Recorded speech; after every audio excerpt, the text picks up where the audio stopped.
Hey everyone, so I'm going to try and do an in-depth guide, or at least a comprehensive guide, to programming the AC controllers that Alltrax now sells.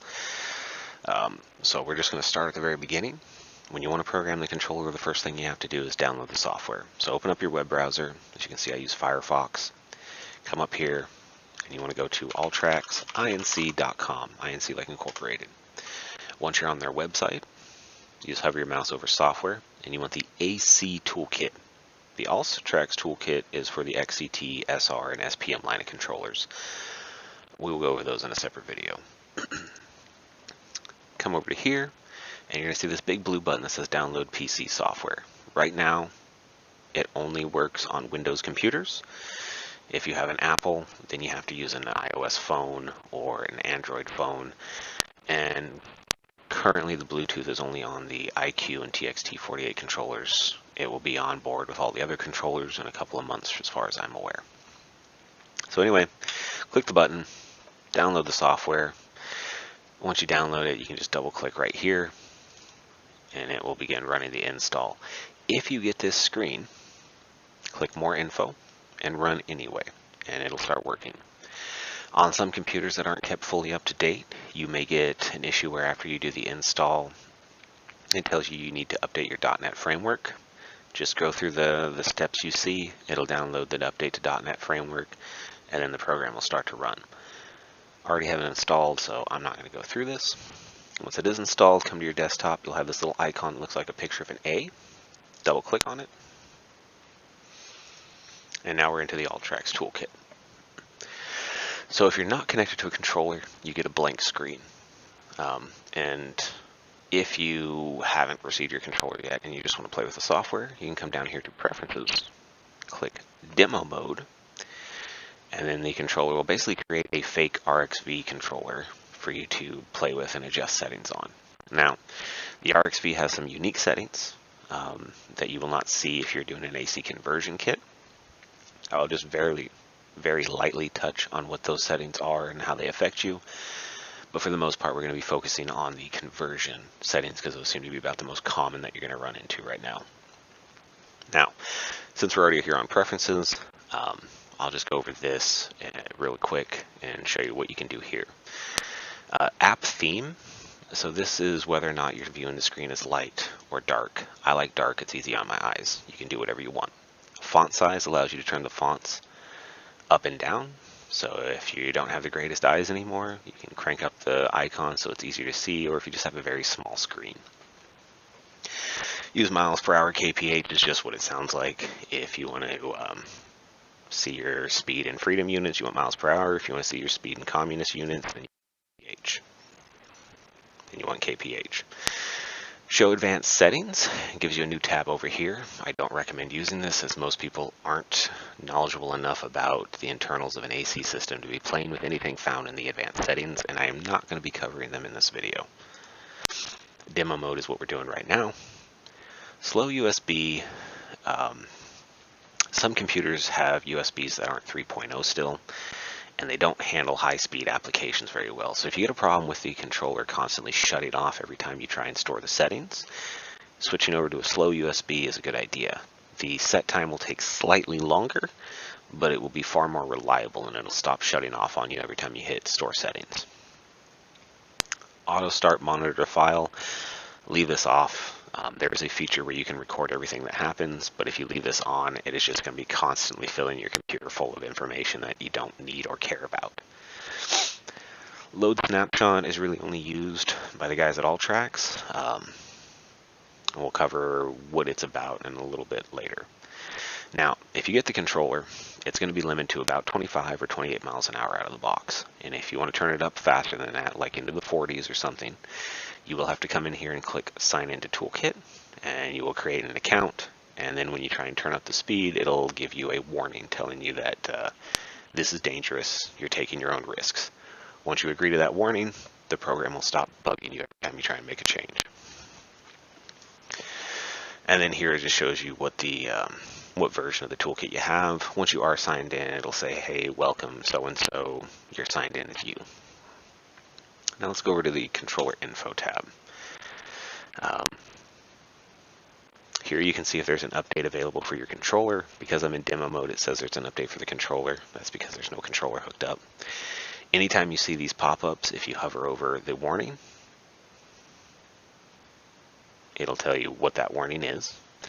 And let's go back here real quick. If you ever see this eye with a circle around it, you can also hover over that, and it'll tell you what that feature is supposed to do, or at least give you an idea. Now in the controller info tab, we can see all the information about the controller. When it says rated voltage, this isn't the voltage that it's programmed for. This is just saying that it works up to the 72 volt range. And then here we have update controller. So if you do have the yellow exclamation point, you can update here, and it'll update the controller based off the software. If the software is out of date, you'll get a notice over here telling you the program is out of date, and there'll be an exclamation point over by this. Load settings and save user settings. If you're setting up multiple carts and you want them to perform exactly the same, you can pre-program one controller the way you like it, and then you can save your user settings. And then when you come into the next controller, you can simply come over here, click load settings, load in that file you created, and it will basically copy paste everything to that controller so that you don't have to take 20 minutes on each controller trying to set them up the same. Load hex is very rarely used, so I'm not going to cover it. RAM logs the file, don't need to worry about it. Status running, this has to do with whether or not the system is turned on, essentially. Reset throttle calibration, so the controller will try and learn your throttle. If your throttle has some oddities to it and doesn't want to constantly output the same numbers, the controller can learn bad numbers. So if you start getting something where you're only ever hitting like 95% throttle, you can reset the throttle calibration here and start fresh. Or if you change out a bad throttle and put a new one in, it's a good idea to reset throttle calibration. Restoring factory default would be if you go through and you just royally screw up the programming and you don't remember what you changed, you can restore the factory defaults and start fresh. Take controller snapshot. That saves everything in the controller to a small file that you can send to the guys at Alltrax. They can upload it into their controller and they can see exactly how yours is programmed. It'll even show them your serial number, your build date, everything about your controller. For the normal end user, you don't need to worry about this unless you're working with tech support. Moving on to the settings tab. Now settings is where you're going to be adjusting all your stuff like your voltages, your currents, your performance. This will probably be the one you spend the most time on unless you're trying to troubleshoot an issue. Up at the top we have battery settings. This exclamation point will always be here, and this is just telling you how important it is to make sure these settings are correct. If you have lead acid, I just recommend clicking on lead acid, leaving it as is. That's perfectly fine. If you're running any sort of lithium battery though, I don't recommend using these presets. You will get much better performance if you base them off of the spec sheet that comes with your battery pack. Now, to set this up correctly, come over here and click this plus sign beside custom.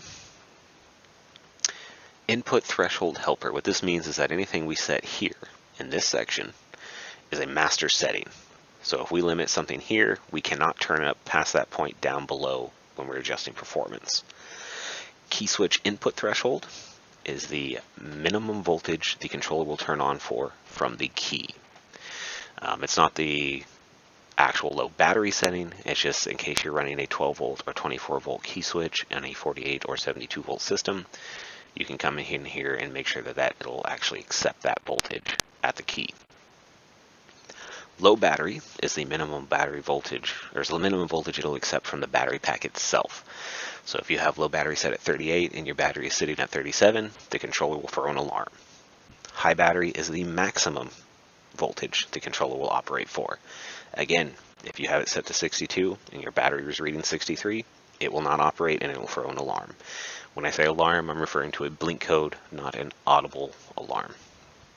Now, if you do have lithiums, on their spec sheet they will have a minimum operating voltage and a maximum operating voltage, and that's where you want to set these sliders.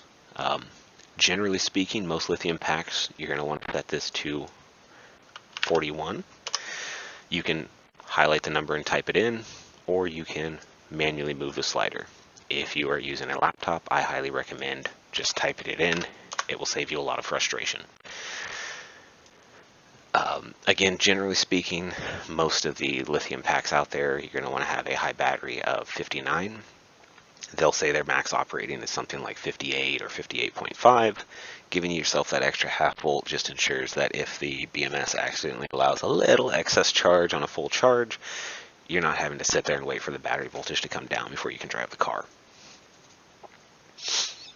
Max battery discharge is the maximum amount of current the controller will draw from the battery pack while under load. This one really heavily depends on your pack. With lead acid, you can set it as high as you want. If the battery can't output it, it's not going to hurt anything. But with lithiums, they have limits on how much they can output. So if you're dealing with like a more affordable Amazon pack, you're probably going to want this set to 500 amp because they're going to have a peak discharge rating of 500 amps for like 3 to 5 seconds. If you're dealing with a Rhino, a Bolt, an Eco, any of the expensive battery packs, they have much better BMSs, and they will usually allow a much higher output for their peak discharge.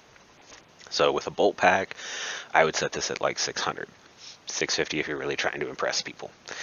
Same with like a Rhino. Eco, I would keep this down at about 550. If you have questions, feel free to ask why, but generally speaking, with Ecos, I'd keep it around 500, 550. Max battery charge amps is the max amount of current the controller will push back into the battery while under regen. Again, lead acid doesn't care. If it can't take it, it just dispels it. It's not a big deal. Lithiums, if it's too high, the BMS will freak out and it will turn everything off, and then you have to shut down and fully power up the system to make things work again. With your more affordable Amazon packs, you're going to be wanting to set this to about 60 amps. In some cases, with like the very small 100 amp hour BMSs, which I don't recommend using with this system in general, you would have to go as low as 40 amps. If you're using a Bolt, a Rhino, or any of the expensive ones, you can usually have this set higher, like 100 amps, and it's perfectly fine. A lot of them will even go as high as 150 amps on their peak charge. Again, this will be on a sheet you receive with your batteries where they show all the specifications. Even the cheap packs come with this sheet. So we're going to set this for 500 and 100. Now, anytime you make changes, you always want to come up here and hit the Store Settings button. If I had a controller plugged in, this would be black right now, and then after clicking Store Settings, it would gray out. But because I don't have a controller handy right now, we're just going to leave it gray. If you make changes and you haven't hit Store Settings, you'll get this little guy over here, and it's just telling you that, hey, you've made changes and you haven't saved yet. You should think about this. Now, the next section is the user input type. Generally speaking, you need to be set for the FNKS. That's what comes with the controller. If you requested something separate, FNK2, or you're trying not to use the switch, which I highly recommend you use the switch, then you'd have to change to match whatever you're doing. But for the most part, everybody's going to be set to FNKS. Digital will be coming later. Once they open up CAN to end users for custom displays and custom things like that, then we'll be using digital. And that'll basically just allow you to do it through like a CAN port or a USB port rather than through the function box, which relies on a voltage signal. Now, that's one thing about the Alltrax system, is you can't change profiles via the Bluetooth app. I mean, you can go in there and you can change settings, but if you were to come in here and click user 1, the controller's not now in user 1. It's still in whatever the knob is set to physically because it's waiting for an actual voltage. Just something to keep in mind. Right here we have the selection for which settings we are adjusting on the knob. So normal, you'll see normal profile settings, region break. If we click to user 1, everything below this line is now just user 1. Everything below this line is now just user 2. Out of the box, normal is slow. User 1 is kind of mid-range. User 2 is the quote-unquote wild setting. Out of the box, though, you're limited to about 25, sometimes 28 miles an hour, depending on what system you're running. Now, you can use these presets, which are just if you don't want to play with anything, you can come in here and click these, and these are set up by Alltrax to be just generic presets for speed and regen. Personally, I highly recommend coming over here and clicking the plus sign, which gives us some more sliders, and then manually setting it to how you want. So, Forward speed is the maximum forward speed the controller will allow. Since we're under normal right now, you can see we're set to 14 miles per hour. That's a good flow speed. And user 2 would be set to 25 miles an hour. You can adjust it by RPM or miles per hour.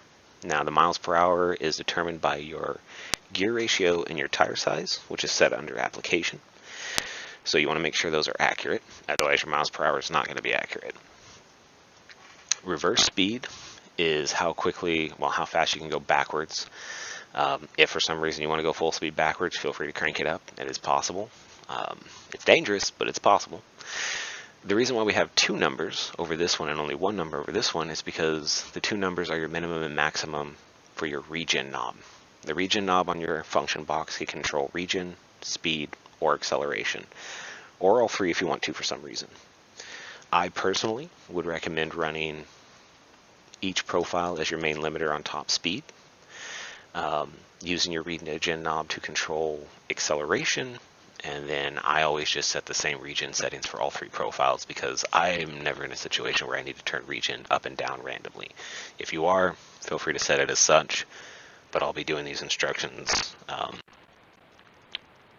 as if we were doing the regen knob to acceleration only.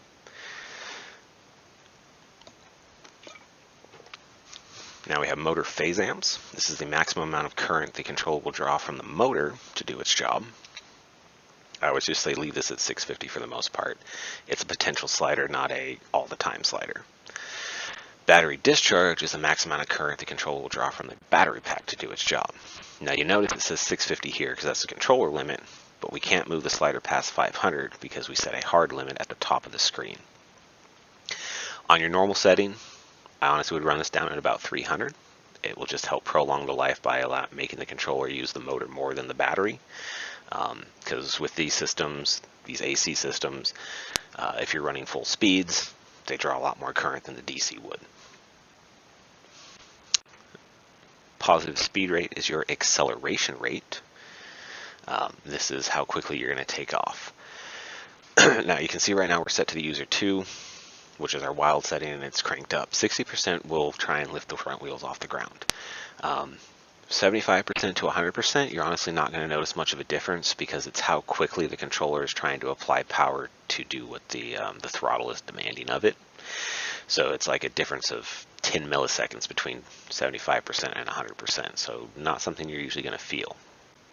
I highly recommend on all profiles having your minimum set down to about 8 and then having your maximum wherever you want. Now by having these two numbers, what this means is your regen knob, even though it's called regen, is now affecting acceleration. So turned all the way to the left, it's 8%, which is very manageable. Turned all the way to the right, it's 75%, which is going to try and pick the front wheels off the ground. Next we have turbo. Turbo is not like the DC systems where it only comes in at the top end. Here it is kicking on around 2000 RPM. So unless your slow setting is very, very, very slow, like less than 10 miles an hour, I recommend keeping turbo on. Fan is in reference to the fans on your controller. Quiet means that the controller will only use them when absolutely needed, and it will try and run them very quietly or not at all when you're stopped. Normal means that it will use them as needed, and if you stop and the controller is still hot, they will continue running until it is no longer hot. Performance means the fans come on all the time. They're coming on at max power. I only run performance in my user 2, which is my max setting, because if you're driving around at 40 miles an hour, you are drawing hundreds of amps to do so, and you want those fans on to try and keep the temperatures of the controller down so you can maintain that speed for a longer period of time. So a general rule of thumb is normal quiet, user 1 normal, user 2 performance. Next up we have regen brake settings. This has to do with your motor braking. Out of the box, regen is set to actually control regen. I recommend setting both of these numbers to the same, and then after you drive the system, if you have too much regen or too little, you can adjust it to whatever is comfortable. Regen phase amps is the max amount of current pushed back at the motor to slow you down. Regen phase brake amps is only seen on RXVs, and I'm going to ignore it right now. I'll do a separate video just for RXV programming. Battery region amps is the amount of current pushed back into the battery pack. So if you have lithiums, they're very sensitive to how much is coming back in them, and you'll notice we're limited to 100 amps here, even though the controller says 650, and that's because of that hard limit we set up at the top. Negative speed rate is how quickly you slow down when you take your foot off the pedal. So if it's set to 100% and you take your foot off the pedal, as you're releasing the pedal, it is trying to slow down equally as much. So no pedal and it wants to stop. Having it turn down low, you can take your foot off the pedal and you'll coast, but it's going to be slowing you down as you coast. Negative speed brake rate is only used for cars that have a motor brake, and that's because they use a potentiometer or some sort of signal built into the brake pedal itself, and this is how much brake it applies in relation to that brake pedal signal. Again, this is used on like Icons and RXVs, so for the most part I'm just going to ignore this one right now. Reverse turbo is if you're trying to go full speed backwards. So if you want to do 40 backwards, you have to turn reverse turbo on because then it activates the turbo circuit. Soft stop, if you are regioning to a halt, the last like mile, 2 miles, 3 miles per hour, it may lock the brake and hit you and stop you a little bit harder than you like. Soft stop means it'll try and be very gradual in how it applies it. Half reverse acceleration, if you like your forward acceleration cranked way up, but you don't like how it handles it going backwards, you can check this and this will reduce just the reverse acceleration while not affecting forward. Plug brake, if you were driving forward and then you just throw it into reverse without stopping, with plug brake on, it'll use motor braking to slow you down and then change direction. With plug brake turned off, the wheels will simply change direction, and then what happens from there. Progressive throttle, usually used with club cars. It adds a belly to the bottom end to try and compensate for how garbage the M-Core throttle is. So if you have a very bouncy bottom end but the top end feels fine, try progressive throttle. It can smooth things out. Noisy throttle is used with EasyGos. It's pretty much exclusively EasyGos. They have an inductive throttle system which can be a little bit sensitive to excess noise in the system or moisture if any moisture manages to get in there. So if you have an EasyGo and it has a very bouncy, odd throttle, try turning on noisy throttle and it may smooth things out. Set parking brake. This is only used with RXVs and Icons right now, or custom applications with a motor brake. Essentially what this means is when it sees 100% brake pedal press, it activates the parking brake, which is your motor brake, and holds you there, and will hold you there until you apply throttle again. Drive style, speed and torque. For golf carts, you're always going to want to run speed. What this means is that the controller is applying speed based off of your throttle. So if you have your top speed set to 40 and the controller sees 100%, it will apply as much torque as is as needed to get you to 40 miles an hour. And if you have the top speed set to 20 and you have 100% pedal, then the same thing. It will apply as much torque as is needed to get you 20 miles an hour, and then it will back off on torque once you hit that point. If you have it set for torque mode, it does not care about your top speed at all. 100% pedal means 650 amps. 0 pedal means 0 amps. 50% pedal means 325 amps. And it is applying that much current based on your pedal press, regardless of what speed and without care to what speed you're hitting. So this is used on like hydraulic applications for the most part. I would not recommend using this with a golf cart. Always leave it for speed if you have a golf cart. Low speed mode, because AC motors can't stop the motor and hold it there without generating a massive amount of heat and phase current, what they do is as you're regioning to a halt, they will basically just hold 1 to 2 miles an hour and just creep along at a low speed until you manually apply the mechanical brake. But if you have it set for stop mode, then it will stop the motor and hold it for a preset amount of time before releasing and letting it creep again. So this is very good if you have like the kind of person that will just step out of the car while it's moving to shoot something. The car will stop itself, hold for a few seconds, creep along for a couple of feet, and then repeat over and over and over again. Whichever one you're set for, if you use the brake to come to a complete stop, it doesn't matter. But if you use region to come to a complete stop, that's where you're going to notice a difference between these two. And then all of these things are independent for each profile. So you will have to set all of them for normal, user 1, and user 2. Again, make sure to hit store settings when you're all done. And now we're going to move over to application. So application and enabled features is where you can fix a lot of issues in the system. For the most part, it should always be set correctly out of the box. But let's say you install your controller, it holds a green light when you turn everything on, but nothing else happens. No solenoid click, no movement, no nothing, but it's still holding a green light like it's happy. More than likely, it thinks your charger is plugged in when it's not. This is very common, especially if you did a lithium conversion at the same time, because all the cars have a factory charger interlock, and those don't always get replaced correctly because the battery companies usually don't specify the specific car. They just give you a general idea. So if that happens and your light holds green and the car goes nowhere and you can't figure out why, come over here, uncheck charger interlock, hit store settings, and there's a good chance that'll fix your issue. Now, brake resistor, well, you're only going to see this on RXVs, and it has to do with a large resistor that's on them for the mechanical or for the motor brake. Pre-charge means that the controller will pre-charge battery plus with the tow run switch. Leave this on for the most part. Fan means it will use the fan. You definitely want to leave that on. Horn, if you have an RXV, horn is tied as a safety feature, so disabling it will give you a warning and you'll have to sign in to do so. But basically this just says whether or not the controller is supplying the ground for your reverse buzzer. Not your actual like horn on a car, but the reverse buzzer.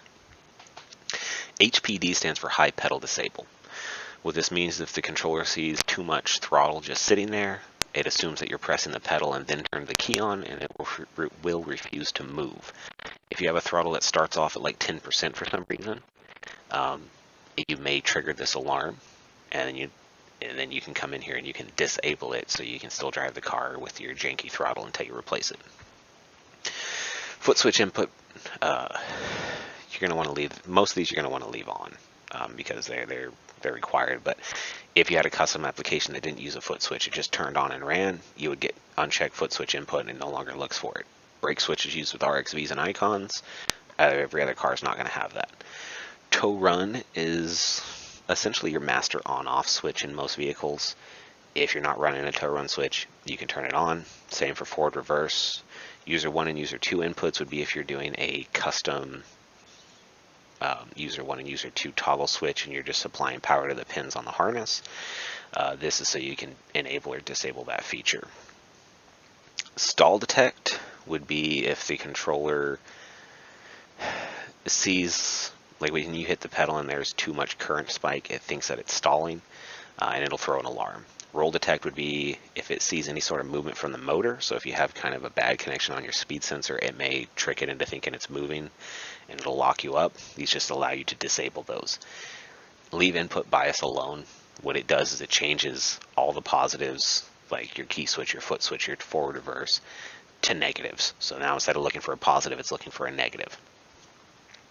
Motor brake, you're only going to see on RXVs and icons or custom applications. Motor temperature sensor, it is not uncommon to install your motor and accidentally break the temp sensor line because of how tight of a fit it can be.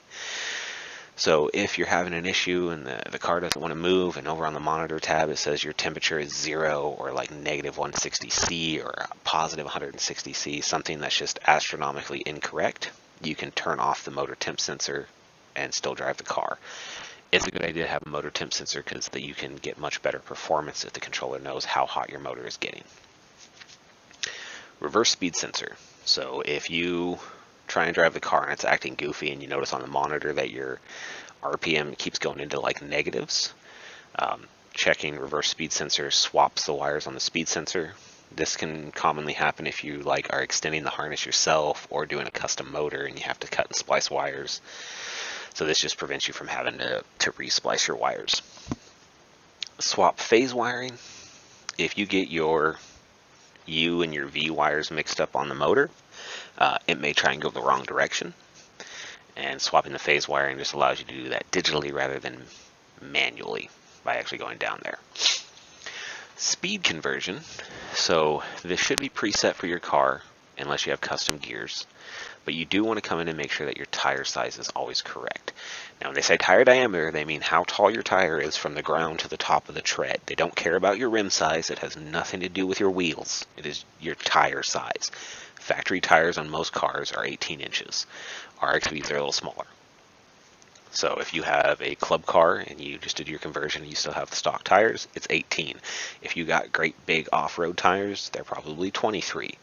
If you don't know if you don't have a tape measure and you don't know what the little metric number on your tire actually means, like the 205 2012, you can just Google that number and then type in inches, and it'll tell you how tall that tire actually is, and then you can put that here. And what this does is make sure that your mile per hour setting is accurate over here in the settings tab. If you just have all stock stuff and you don't know what any of that is, you can select from the factory gear ratios. All the DC cars have the exact same gear ratio and exact same stock tire size. RXV, Icon, and Yamaha Drive 2, which is the AC drive, they're all a little bit different than the DC stuff. Cart config. If you're doing a conversion, you are set for NA. If you have an RXV, it's set for an RXV. This just changes some of the settings that you see. Also, the RXVs have a startup procedure when they first turn on that tests 5 things. If it fails any of those 5 steps, the controller will not operate. When you're trying to troubleshoot that, it will not tell you which step it failed. It just says startup sequence failure. So you can come in here and you can click over to NA, and it will ignore the startup sequence, and then you will start getting alarms for what the actual problem is. But if you have a conversion kit, you're already set for NA. Don't worry about it. Relay coil type. None means you're not using a solenoid at all. You just have a direct connection from your battery to your controller. You're going to see this on custom applications only. Don't do that on a golf cart. Static means it just uses whatever voltage is in the pack to drive the solenoid. PWM means you can select what voltage is going to drive it. So if you have a 72 volt car but a 48 volt solenoid, you can click on PWM 48 volts, and even though the car is 72, it will drive the solenoid like you're running 48 volts instead. Spare type, you're really only going to see this on RXVs right now. Some of them have brake lights. You can turn it off or you can select it. Motor temp sensor will be preset to match your car, but if you're running an aftermarket motor or something like that, you may have to set what type of temp sensor it's using. Speed sensor is always quadrimeter. Motor map will tell you the motor it's programmed for. If you have the Alltrax conversion, it'll say Alltrax 5.5 kilowatt or whatever motor of theirs you're using at the time. Brake disengage, this is only used on RXV, so I'm going to skip it. Roll detect amps is the amount of current it will use to prevent the car from rolling if it thinks it's like running away down a hill. Stop hold timeout, if you have the low speed mode set to stop hold, this is where you set the time that it will hold itself stopped before starting to roll again. Active logic you don't need to play with. So all the cars are a little bit different, like aside from DC everything is, on DC cars everything is active high, so you shouldn't have to play with this at all. In the future though, and with custom applications, you may occasionally have to change like whether or not your key is high but your tow run is low, or your forward reverse or something like that. For the most part though, you can leave active logic alone. Tab. The throttle settings tab is where you select your throttle type. If you're using a custom throttle, like if you have a club car but you got rid of the M-core and put something in there that doesn't suck, you can come in here and select which throttle type you're using. USB mode is for driving the controller with your computer. Pump mode means it turns on and it goes full power all the time. And then absolute is if you have a throttle that has very weird numbers, you can kind of set up a custom throttle based on it. Absolute mode is also the only one where the controller doesn't auto-calibrate to try and maintain a proper 0 to 100%. Here we have our throttle graph. For the most part, this linear curve is optimized. You don't need to play with this. Response maps, I'm not going to get into because for the most part, you shouldn't be playing with this. You can. It's essentially your speed response based on the pedal and your torque response based on the pedal, and it'll tell you kind of what they are here. If you do want to play with it, you can right click, add a point, drag these points around to shape the line any way you want. And if you screw it up and you don't like it, you can go back to default and it'll get rid of what changes you made. Monitor is where you're going to troubleshoot the system. I have an error flag because I don't have a computer or a controller hooked up to it right now, but normally there'll be nothing here unless there's an active error. Then it shows up. You will always see shutdown if there's an error up here. The other error is the one that's causing the shutdown alarm. If you are not sure what the error flag means, it should have this little circle with the eye, and you can hover over it and it'll tell you what it thinks the problem is and what the flag means. And then we can also see our throttle, our temperatures, our voltages, our inputs. If you plug the car in, or if you hook the car up and you get a green light and nothing happens, or even if you're getting a green-red combo and nothing happens, you can come in here and see the issue. But if you're getting a green, check charger interlock, check HPD status. These are the two most common reasons for a brand new install not to operate, is one of these two triggering. And then advanced diagnostics, you really don't need to play with unless you're troubleshooting something with Alltrax. So I'm just not going to get into them right now. That, for the most part, should cover everything that you need to know about the Toolkit software. I'll try and do a little bit more in-depth stuff on each individual setting at a later time, but this should be a good generic, here's how everything works. If you do have any questions, though, you can feel free to ask me, but I also highly recommend just calling the Alltrax tech support department. They're very knowledgeable about their stuff. They all speak English. They're all based out of Oregon. Alltrax is the only American-made motor controller company right now, so by all means, call their tech support. They're not going to charge you. They're fairly friendly, and they really, really know their product.